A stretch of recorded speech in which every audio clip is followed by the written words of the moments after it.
আসসালামু আলাইকুম ওরহমতুল্লাহি ওবারাকাতু। প্রিয় শিক্ষার্থী, আশা করি তোমরা ভালো আছো।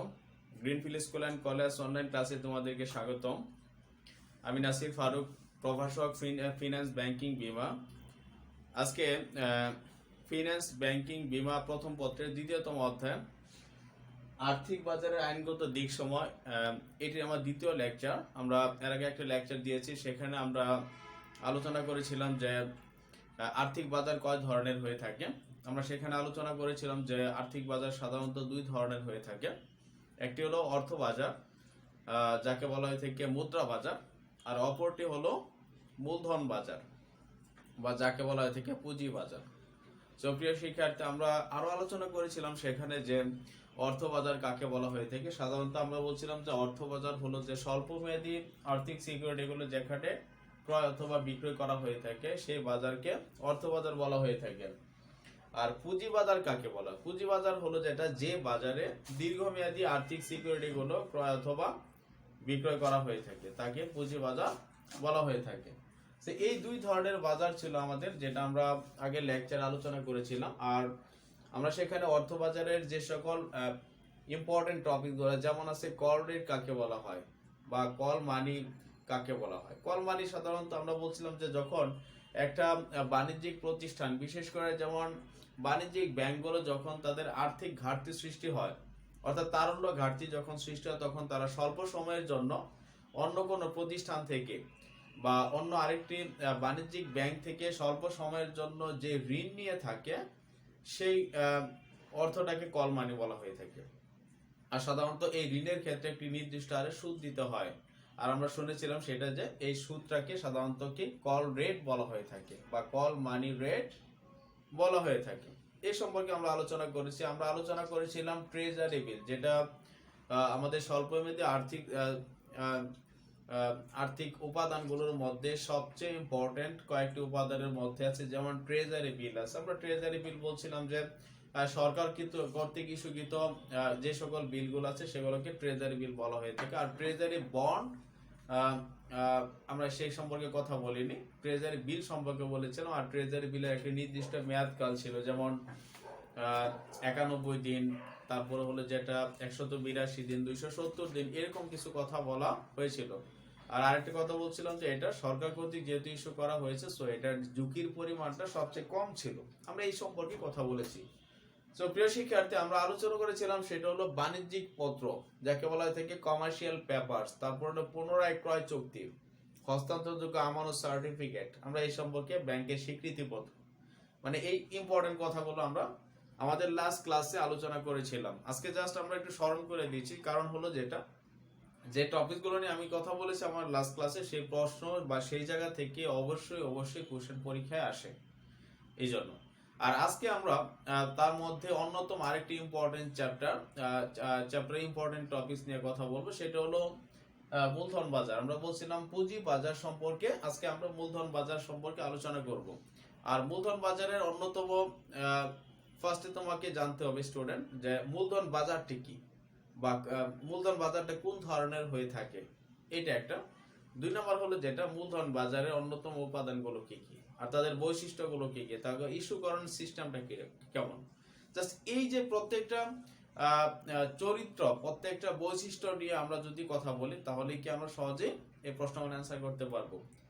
আর একটা প্রশ্ন আমরা সাধারণত একটা কোশ্চেন স্ট্যান্ডার্ড হয় যত বেশি ইনফরমেশন একটা কোশ্চেনের মধ্যে ইনক্লুড করা হয়ে থাকে। যেমন আমরা সাধারণত শেয়ার সম্পর্কে জানি, বাট শেয়ারের অনেক তথ্য আমরা যেগুলো জানি না, কিন্তু আমরা কন্টিনিউয়াসলি যদি প্র্যাকটিস করি তাহলে কি আমরা ইনশাআল্লাহ সেই সম্পর্কে ধারণা নিতে পারবো। প্রিয় শিক্ষার্থী, আমরা স্টার্ট করি। ফার্স্টে বলছে মূলধন বাজার। মূলধন বাজারের মধ্যে দেখো, 1 নম্বর বলছে ইকুইটি বাজার, 2 নম্বর বলছি আমরা বন্ড বাজার। এখানে দুই ধরনের বাজার সম্পর্কে কথা বলছি। ফার্স্টে জানতে হবে মূলধন কি।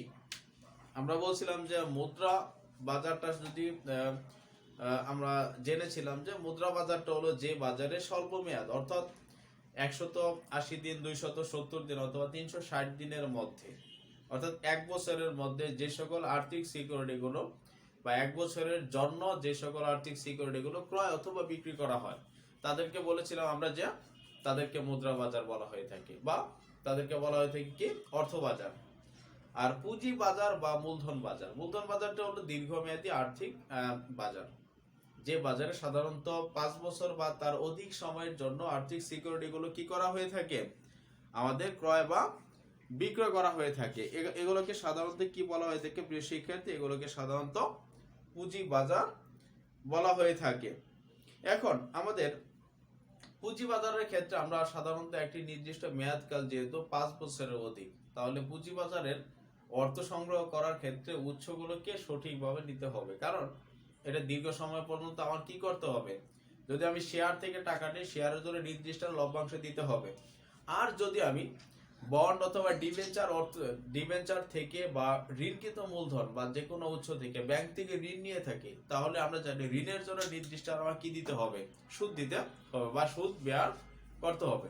তো প্রিয় শিক্ষার্থী, আমি যখন একটা উৎসকে নির্বাচন করব, তখন এই নির্বাচন করার ক্ষেত্রে উৎসের ব্যয়টা কি পরিমাণ হবে সেই সম্পর্কে আগে পূর্বানুমান করব, আগে ধারণা নিতে হবে, আগে সঠিক মেজারমেন্ট করতে হবে, দেন আমাদেরকে কি সে অনুযায়ী কি করতে হবে, কাজ করতে হবে। তো প্রিয় শিক্ষার্থী, মূলধন বাজার তাহলে আমরা সহজে বুঝতে পারছি যে বাজারে দীর্ঘমেয়াদ অর্থাৎ 5 বছরের অধিক সময়ের জন্য, যেমন বিভিন্ন ধরনের মেয়াদকালে সিকিউরিটি গুলো ক্রয় বিক্রি করা হয়ে থাকে, যেমন 5 বছর মেয়াদি, 10 বছর মেয়াদি, 15 বছর মেয়াদি, 20 বছর মেয়াদি, এবং কিছু কিছু উপাদান আছে যারা দীর্ঘমেয়াদের জন্য অর্থাৎ আনলিমিটেড, যার কোনো সময় নির্দিষ্ট থাকে না, যাকে বলা হয় থেকে অপরিশোধযোগ্য সিকিউরিটি বলা হয়ে থাকে। এগুলো ইস্যু করে কি করে থাকে একটা প্রতিষ্ঠান তার অর্থ সংগ্রহ করে থাকে। সো প্রিয় শিক্ষার্থী, আমি আশা করি তোমরা মূলধন বাজার সম্পর্কে ক্লিয়ার ধারণা পেয়েছো। আর এটাকে আরেকটি কথা বলা, এটাকে বলা হয়ে থাকে পুঁজি বাজার। আমরা ইচ্ছা করে এটাকে এই পুঁজি বাজার হিসেবে আমরা কি আখ্যায়িত করতে পারি। এটা পরীক্ষা প্রশ্ন আসে যে মূলধন বাজার অথবা কি পুঁজি বাজার, যে কোনো একটি শব্দ বা যে কোনো একটি কথা বললে আমরা সাধারণত একই ধরনের বাজার সম্পর্কে বুঝতে পারবো। সো প্রিয় শিক্ষার্থী, আমরা মূলধন বাজারের যে সকল অন্যতম উপাদান রয়েছে তার মধ্যে দুই ভাগে ভাগ করা যায়। এক ভাগ হলো ইকুইটি বাজার, দুই নাম্বারটা হলো বন্ড বাজার। এখন ইকুইটি এবং বন্ড দুইটাই সাধারণত কি দীর্ঘমেয়াদী। এখন ইকুইটি বাজার কাকে বলা হয় থাকে, ইকুইটি বাজার হলো এটি এমন এক ধরনের বাজার বা আর্থিক বাজার যে বাজারে সাধারণত শেয়ার গুলোকে ক্রয় বিক্রয় করা হয়ে থাকে। অর্থাৎ আমরা যখন একটা প্রতিষ্ঠান যখন স্টার্ট করে বা একটা প্রতিষ্ঠান যখন প্রতিষ্ঠা করা হয়ে থাকে, তখন এই অর্থ বা প্রতিষ্ঠানের অর্থটাকে তারা দুইটা উৎস থেকে সংগ্রহ করে থাকে। একটাকে বলা হয় থেকে এক্সটার্নাল সোর্সেস আর অ্যানাদারকে বলা হয় থেকে ইন্টারনাল সোর্সেস। এখন এক্সটার্নাল সোর্সেস, ইন্টারনাল সোর্সেস, এটা সম্পর্কে ধারণা থাকতে হবে। একটা হলো অভ্যন্তরীণ উৎস, একটা হলো বাহ্যিক উৎস। অভ্যন্তরীণ উৎস কাদেরকে বলা হয় প্রিয় শিক্ষার্থী, অভ্যন্তরীণ উৎস হলো যেটা একটা প্রতিষ্ঠান যখন তার ভিতরের বা যাদেরকে একটা প্রতিষ্ঠান সদস্য হিসেবে বা অংশীদার হিসেবে গ্রহণ করে তাদেরকে বলা অভ্যন্তরীণ উৎস। আর বাহ্যিক উৎস বলতে বোঝাচ্ছে এমন একটা উৎস থেকে অর্থ সংগ্রহ করে যাদেরকে প্রতিষ্ঠানের মালিকানা দেওয়া হবে না, যাদেরকে প্রতিষ্ঠানের রাইট দেওয়া হবে না, তাদেরকে ইলেকশন বা নির্বাচনের ক্ষেত্রে, ভোট দেওয়ার ক্ষেত্রে, প্রশাসনিক যে কোনো দায়িত্ব পালন করার ক্ষেত্রে অথবা যে কোনো সিদ্ধান্ত গ্রহণ করার ক্ষেত্রে তাদেরকে কোনো অধিকার দেওয়া হবে না, কিন্তু তাদেরকে নির্দিষ্ট হারে লভ্যাংশ সুদ দেওয়া হবে এবং নির্দিষ্ট সময়ে তাদের অর্থ পরিশোধ করে দিলে তারা এই প্রতিষ্ঠানের কোনো দায় দায়িত্ব, প্রতিষ্ঠানের কোনো কাজে তারা কি করতে পারবে না, পার্টিসিপেট করতে পারবে না। সো এই সকল ব্যক্তিদেরকে সাধারণত বাহ্যিক উৎস বলা হয়ে থাকে। যেমন বন্ড, যেমন ডিবেঞ্চার। এই বন্ড যারা বন্ডের মাধ্যমে যারা যে অর্থ সংগ্রহ করে, যেমন আমি যদি বলি যে আমি 5 বছর মেয়াদি বন্ড ইস্যু করেছি, তাহলে আমি একটা প্রতিষ্ঠানের মালিক, আমি যখন একটা প্রতিষ্ঠানে বা আমি যখন শেয়ার মার্কেটে বা মার্কেটে যখন আমি বন্ড ইস্যু করে অর্থ সংগ্রহ করব, তখন আমি কাস্টমারকে বা যে অর্থ সরবরাহ তাকে এই প্রতিশ্রুতি দিছি যে 5 বছর পরে তার অর্থ অবশ্যই আমি ফেরত দিয়ে দিব। সো একটা প্রতিষ্ঠান যখন অর্থ নেওয়ার পরে পুনরায় ফেরত দিয়ে দিবে, তখন টাকা যদি ফেরত দিয়ে দেয় তাহলে অবশ্যই তার দায় কি সে পরিশোধ করে দিয়েছে। তার পরবর্তীতে ওই ব্যক্তি আর এই প্রতিষ্ঠানে কোনো তার রাইট থাকবে না এবং লভ্যাংশ সে আর পাবে না। তো এইভাবে একটা প্রতিষ্ঠান কি করে থাকে, সাধারণত বন্ড হোল্ডারদেরকে নির্দিষ্ট মেয়াদের মাধ্যমে বা মেয়াদে অর্থ নিয়ে আবার তাদের অর্থ ফেরত দেওয়া হয়ে থাকে। তাছাড়া আছে যেমন বিভিন্ন বাণিজ্যিক ব্যাংক, তারা বিভিন্ন শর্তে দীর্ঘমেয়াদী ঋণ দিয়ে থাকে। এই বাণিজ্যিক ব্যাংকের সাধারণত কি তাদের অর্থ নির্দিষ্ট সময় শেষে পরিশোধ করে দিলে তাদের সাথে প্রতিষ্ঠানের লেনদেনটা ছিন্ন হয়ে যায়। সো একটি হলো কি বাহ্যিক উৎস, আর একটা হলো অভ্যন্তরীণ উৎস। সো এখানে ইকুইটি বাজার বলতে বলছে অভ্যন্তরীণ উৎস যাদেরকে, বা একটা প্রতিষ্ঠানের মালিক হিসেবে যাদেরকে, বা একটা প্রতিষ্ঠানের অংশীদার হিসেবে যাদেরকে গ্রহণ করা হয় তাদেরকে সাধারণত ইকুইটি বাজার বলা হয়ে থাকে। তাহলে আমরা ইকুইটি বাজার সম্পর্কে যদি আমরা একটা স্বচ্ছ সংজ্ঞা দিতে চাই, একটা স্বচ্ছ ধারণা দিতে চাই, তাহলে ইকুইটি বাজার কি? ইকুইটি বাজার হলো সাধারণত যে বাজারে একটা প্রতিষ্ঠানের শেয়ার সংক্রান্ত লেনদেন করা হয়ে থাকে বা ক্রয় বিক্রয় করা হয়ে থাকে। আর অবশ্যই এটা কি বাজার? একটা দীর্ঘমেয়াদী বাজার। সো আমরা যদি এভাবে বলতে চাই যে ইকুইটি বাজার অর্থাৎ যে বাজারে সাধারণত সাধারণ শেয়ার ক্রয় অথবা বিক্রয় করা হয়ে থাকে তাকে কি বলা হয়ে থাকে? সাধারণত ইকুইটি বাজার বলা হয়ে থাকে। আর এটা কি একটি বাজার, কি উৎস বলছিলাম আমরা? দীর্ঘমেয়াদী উৎস, অর্থাৎ 5 বছরের অধিক সময়ের জন্য এই উৎস থেকে অর্থ সংগ্রহ করা হয়ে থাকে। আর সাধারণত ইকুইটি বাজারে কিছু বৈশিষ্ট্য আছে, আমরা সেই সম্পর্কে আজকে ইনশাআল্লাহ কথা বলবো। যে সাধারণত ইকুইটি বাজারের যে সকল সিকিউরিটিগুলো ইস্যু করা হয়ে থাকে তারা সাধারণত লভ্যাংশ পেয়ে থাকে, তার নির্দিষ্ট মেয়াদকাল থাকে। আবার ইকুইটি বাজার হোল্ডাররা বিভিন্ন ধরনের ঝুঁকি ফেস করে থাকে। পরবর্তী দেখো প্রিয় শিক্ষার্থী, বন্ড বাজার। এখন বন্ড সাধারণত এটা একটা দীর্ঘমেয়াদী আর্থিক সিকিউরিটি। এটাও দুই ধরনের হয়ে থাকে, একটা হলো কর্পোরেট বন্ড, একটা হলো সরকারি বন্ড। সো আমরা বন্ড বাজারকে যদি আমরা ফার্স্টে সরকারি বন্ড আর একটা হলো কর্পোরেট বন্ড।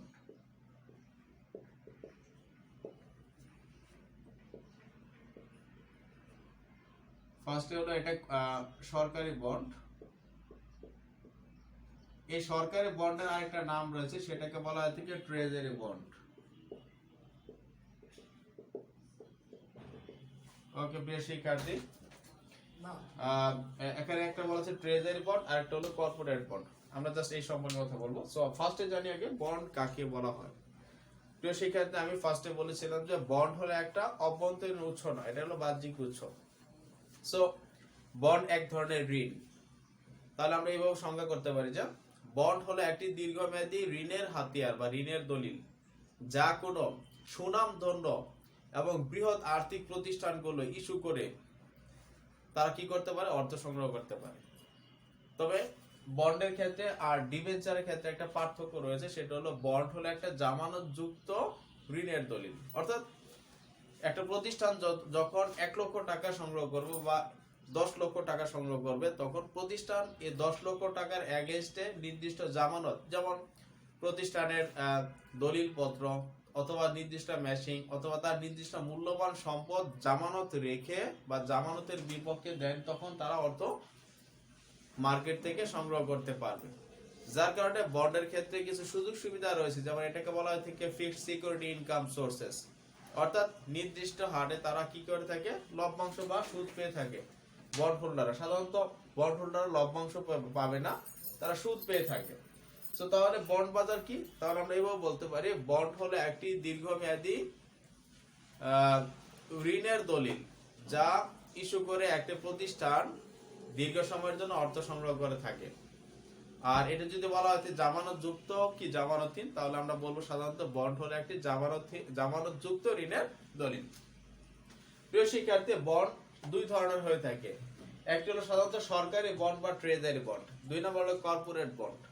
এখন ট্রেজারি বন্ড কাকে বলে? ট্রেজারি বন্ড সাধারণত আমরা জানি ট্রেজারি বললে সাধারণত সরকারের সাথেই সম্পর্কযুক্ত বোঝায়। তাহলে আমরা যদি বলি যে ট্রেজারি বন্ড, তাহলে বোঝাচ্ছে কি সরকার যখন দীর্ঘ সময়ের জন্য অর্থের প্রয়োজন পড়ে অথবা সরকার যখন দীর্ঘ সময়ের কোনো ঋণপত্র বা দলিলপত্র ইস্যু করে অর্থ সংগ্রহ করে, তখন তাকে ট্রেজারি বন্ড বলা হয়ে থাকে।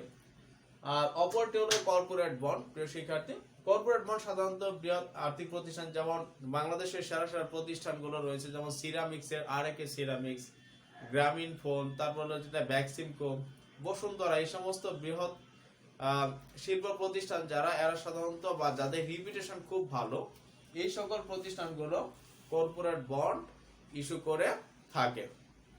ওকে শিক্ষার্থী, আমরা জাস্ট বন্ড সম্পর্কে কথা বলছি। সো আমরা আর্থিক বাজারে বা মূলধন বাজারের যে সকল উপাদানগুলো আমাদের খুবই ইম্পর্টেন্ট সেই সম্পর্কে আমি তোমাদের কিছু ধারণা দিচ্ছি। দেখো, মূলধন বাজারের মধ্যে সবচেয়ে ইম্পর্টেন্ট এবং সবচেয়ে জনপ্রিয় যে উপাদানটি রয়েছে তার মধ্যে রয়েছে যেমন 1 নম্বর সাধারণ শেয়ার,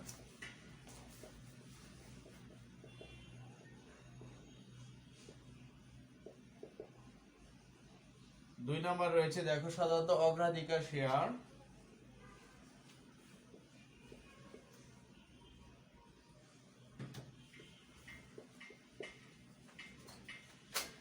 আমরা সাধারণ শেয়ার, অগ্রাধিকার শেয়ার ছাড়াও তাছাড়া আছে বন্ড বা ঋণপত্র।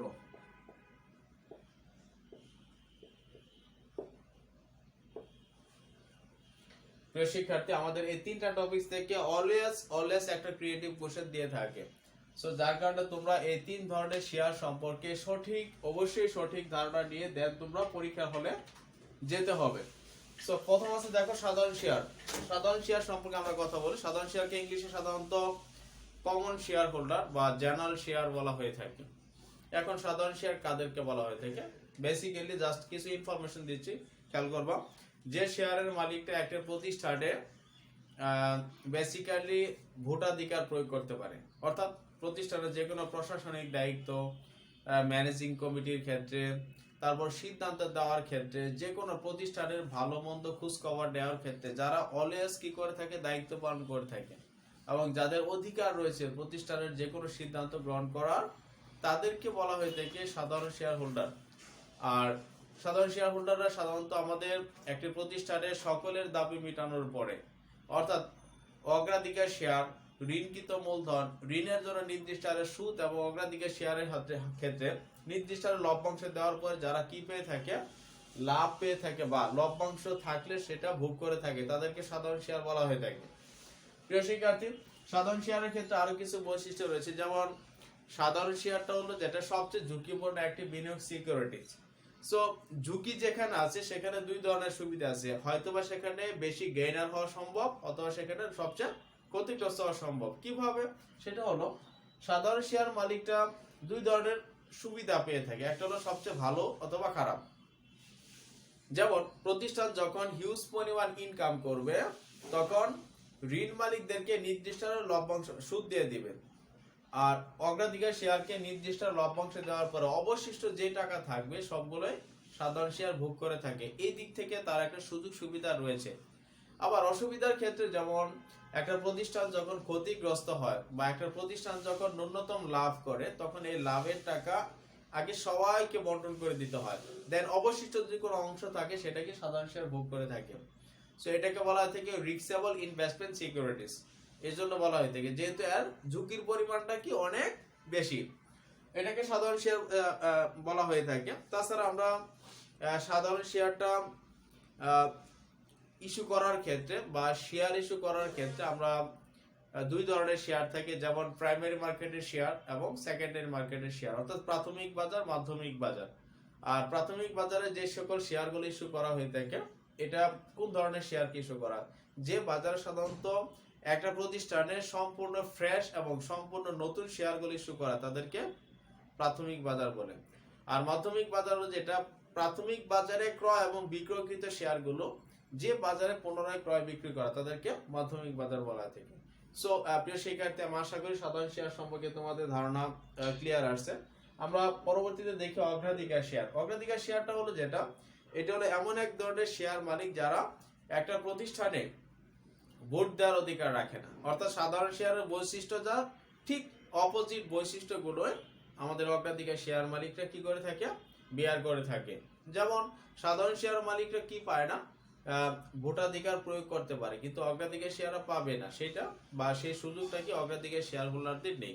সো আমরা যদি ভালো করে বলতে চাই তাহলে যে শেয়ারের মালিকরা একটি প্রতিষ্ঠানে ভোটাধিকার প্রয়োগ করতে পারে না, কিন্তু সাধারণ শেয়ার আগে নির্দিষ্ট হারে লভ্যাংশ পেয়ে থাকে। অর্থাৎ প্রতিষ্ঠান যদি 10% লভ্যাংশ প্রতিশ্রুতি দিয়ে থাকে, প্রতিষ্ঠান লাভ করুক অথবা না করুক এই 10% লভ্যাংশ দিতে হবে, এটাকে নির্দিষ্ট হার বলা হয়ে থাকে। এখন প্রশ্ন আসতে পারে যে আমরা জানি প্রতিষ্ঠান যদি ক্ষতিগ্রস্ত বা ন্যূনতম পরিমাণ লভ্যাংশ অর্জন না করতে পারে তাহলে কিভাবে টাকা দিবে? তবে শর্ত হলো যে এটা প্রতিষ্ঠান যদি ওই বছর না দিতে পারে, পরবর্তীতে যখন প্রতিষ্ঠানের আর্থিক অবস্থা ভালোর দিকে চলে আসবে তখন অবশ্যই সেই টাকাটা তারা পরিশোধ করে দিবে। এজন্য বলা হয় থেকে এটাকে ফিক্সড ইনকাম সিকিউরিটিজ বলা হয় থাকে, অর্থাৎ নির্দিষ্ট হারে লভ্যাংশ পাওয়ার একটি নিশ্চয়তা বা একটি সিকিউরিটি বলা হয়ে থাকে এটাকে অগ্রাধিকার শেয়ার হোল্ডার। আর অগ্রাধিকার শেয়ার হোল্ডারের আরো কিছু বৈশিষ্ট্য আছে, যেমন আমরা অগ্রাধিকার শেয়ার হোল্ডারকে সাধারণত সংকর জাতীয় শেয়ার বলা হয়ে থাকে। আমরা পরবর্তীতে যে কোনো একটি ক্লাসে আমরা এই সম্পর্কে আলোচনা করব যে সংকর জাতীয় শেয়ার কাকে বলা হয় এবং কেন বলা হয়ে থাকে। তবে একটু আইডিয়া দিচ্ছি, সেটা হলো সংকর জাতীয় শেয়ার এই জন্য বলা হয় যে অগ্রাধিকার শেয়ার একই সাথে সাধারণ শেয়ার এবং ঋণকৃত মূলধনের বৈশিষ্ট্য বহন করে, যার কারণে একে অগ্রাধিকার শেয়ারকে সংকর জাতীয় বা হাইব্রিড জাতীয় শেয়ার বলা হয়ে থাকে। প্রিয় শিক্ষার্থী, আমাদের পরবর্তীতে দেখো লাস্ট টপিক হলো বন্ড বা ঋণপত্র। আমাদের এইগুলো আলোচনা অবশ্যই আরো আছে অনেক, আজকে আমরা এটা এই আলোচনাটা করে শেষ করছি। সেটা হলো বন্ড বা ঋণপত্র কাকে বলা হয়। বন্ড বা ঋণপত্র হলো একটি দীর্ঘমেয়াদী জামানতযুক্ত ঋণের দলিল যা ইস্যু করে কোন প্রতিষ্ঠান দীর্ঘমেয়াদের জন্য অর্থ সংগ্রহ করে থাকে। আমি আবার বলছি যে এটি হলো একটি জামানতযুক্ত ঋণের দলিল, একটা লিখিত দলিল যেটা কি সাধারণত কোন প্রতিষ্ঠান ইস্যু করে দীর্ঘ সময়ের জন্য অর্থ সংগ্রহ করে থাকে, এটাকে বলা হয়ে থাকে বন্ড বা ঋণপত্র বলা হয়ে থাকে। সো প্রিয় শিক্ষার্থী, আমরা আজকে আর্থিক বাজার আইনগত দিক সম্পর্কে দ্বিতীয়টা যেটা আমাদের ইম্পর্টেন্ট টপিক মূলধন বাজার সম্পর্কে আলোচনা করছে। আমরা নেক্সটে আলোচনা করবো ইনশাআল্লাহ সিকিউরিটি অ্যান্ড এক্সচেঞ্জ কমিশন এবং ঢাকা স্টক এক্সচেঞ্জ কমিশন এই সম্পর্কে কথা বলবো, এবং আর্থিক বাজারের আইনগত দিক অর্থাৎ ব্যাংক কোম্পানি আইন, তারপর হস্তান্তর ঋণের আইন, বাণিজ্যিক পত্র, এগুলো জাস্ট কিভাবে কি প্রক্রিয়া ইস্যু করা থেকে তাদের আইনগুলো কি কি, তারপরে আছে যেমন আমাদের মানি লন্ডারিং আইন কিভাবে করা হয়ে থাকে, এই সম্পর্কে আমরা ইনশাল্লাহ নেক্সট ক্লাসে আলোচনা করব। সেই ক্লাসে তোমাদেরকে থাকার আহ্বান জানিয়ে আজকে আমার লেকচার শেষ করছি। আসসালামু আলাইকুম ওয়া রাহমাতুল্লাহি ওয়া বারাকাতুহু।